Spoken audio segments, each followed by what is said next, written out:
başlayır işini görür şeytan. Girişdi də Bu söhbətin üzrə əvvəlindən ki biz nəfsdən başladıq ki, nəfs zəminə yaradır da şeytan üçün.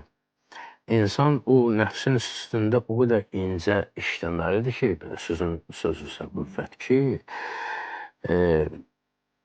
şeytan o vəhmi ələ almasın, səni idarə eləməsin.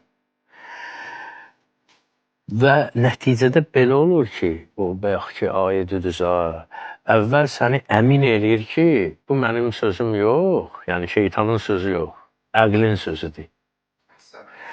Ondan sonra başlayır ona zinət verməyə. Ən çətin məqam da odur ki, insan bilsin ki, bu düşündüyü özünündür, yoxsa şeytandandır.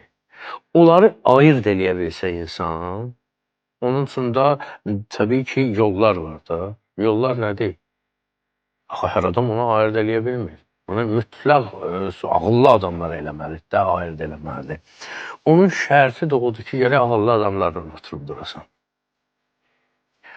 İlahi rəng olan məclislərdə oturasan.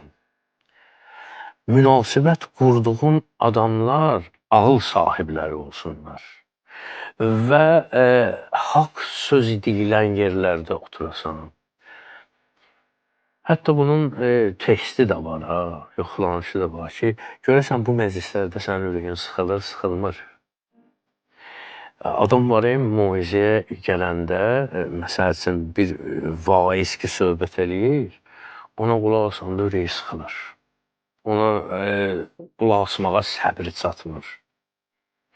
Bunun üstündə insan məşq eləməlidir ki, yaxşı işlərə səbri böyüsün onun. Şərh-i sədr olsun da.